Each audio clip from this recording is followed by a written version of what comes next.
Oke, assalamualaikum warahmatullahi wabarakatuh. Jumpa lagi dengan saya Muhammad Lutfi Hamzah. Oke, pada video kali ini kita akan melanjutkan video yang selanjutnya, yaitu bagaimana membuat jaringan menggunakan kabel strike yang setelah kita buat kemarin praktikumnya ya. Tapi karena kita tidak bisa jumpa langsung, maka kita gunakan Cisco Packet Tracer sebagai software simulasinya.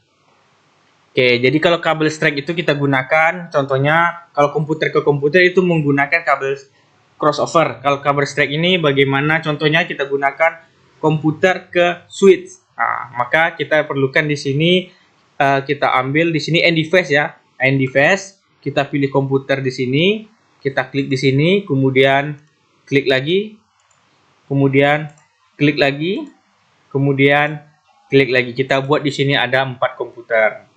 Ini bisa kita rename nama, tapi ya terserah Anda. Kemudian kita perlukan di sini switch. Oke, switch yang mana? Kalau ini kan router. Kemudian ini switches. Oke, di sini ada tipe-tipe switchnya. Jadi kita pilih aja yang sembarang aja ya. Yang pertama ini klik di sini. Oke, ini hanya jenis-jenis tipe switchnya. Oke, jadi kita di sini menggunakan namanya kabel strike. Kita pilih di mana yang menggunakan kabel strike. Kita pilih di sini connection yang kayak gambar petir atau PLN ya, atau gambar listrik. Klik di sini, kemudian pilih di sini yang kabel ini konsol copper strike through. Klik di sini, kemudian klik pada komputernya, pilih fast ethernet, kemudian klik lagi di switchnya, pilih fast ethernet 0/1 yaitu pada lubang yang pertama. Kemudian di sini berarti RJ45, di sini juga ada RJ45-nya. Kemudian di sini juga kita lakukan hal yang sama pada PC yang kedua, pilih fast ethernet. Kemudian klik lagi di sini, pilih yang fast ethernet 0/2. Begitu juga selanjutnya PC yang ketiga. Klik juga di sini fast ethernet 0/3 atau /3. Kemudian yang selanjutnya PC yang keempat. Klik di sini, kemudian klik di switch-nya di fast ethernet 0/4. Oke, jadi kita lihat di sini nanti kita lihat di sini ya, di sini nanti ada warna hijau semua, itu tanda koneksinya sudah mulai berhasil. Tetapi kita lakukan juga, tentu kita harus set dulu IP address-nya. Di sini kita lihat udah perlahan dari hijau menguning, tetapi untuk memastikannya itu kita harus melakukan ping apakah ide berhasil atau tidak. Tapi sebelum itu kita harus memberi IP address pada setiap komputernya agar kita bisa melakukan mengcek apakah jaringan di PC yang ke-1 ini bisa kedua, ketiga, dan keempat itu saling terkoneksi. Oke, kita lakukan di sini ya. PC yang pertama double klik aja. Kemudian atau sekali klik juga muncul ya. Pilih di sini desktop. Kemudian pilih IP configuration, kemudian masukkan IP-nya ya, terserah Anda sebenarnya ya. Tapi di sini saya gunakan 192.168.1.3. Subnet masknya kelas C aja, buat 255.255.255. Kemudian kita close-kan. Kemudian lanjutkan lagi dengan PC yang selanjutnya.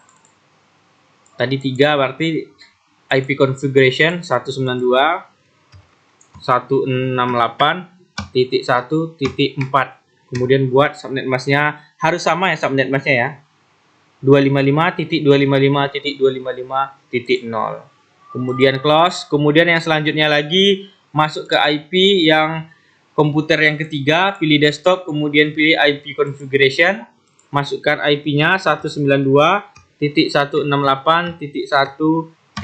Tadi 4 berarti sekarang 5. Kemudian subnet mask yang sama.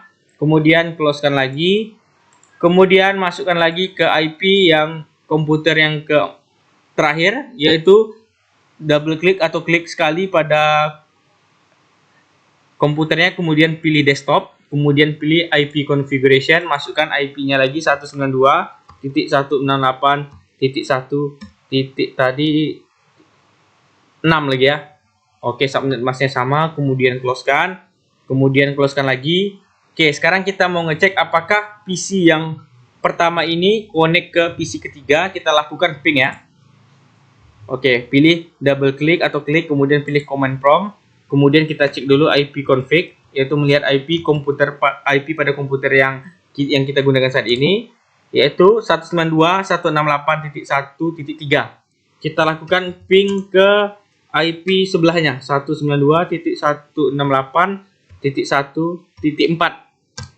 Kita lihat, nah di sini kalau ada reply from ini byte-nya 32, time-nya sama 1 milisecond, kemudian 0 second, kemudian TTL 128, dan ping statistiknya terkirimnya 4, receive-nya 4, loss-nya 0%, berarti dia terjalin koneksinya dengan baik.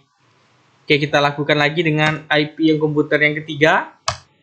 Itu juga sama, juga tidak RTO ya, berarti terjalin koneksinya dengan baik. Kemudian juga yang terakhir juga terjalin dengan baik.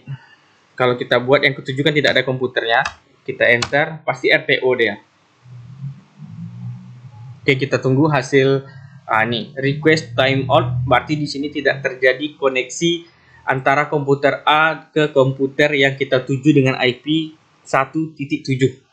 Karena di sini hanya terdiri dari 1.3 sampai 1.6.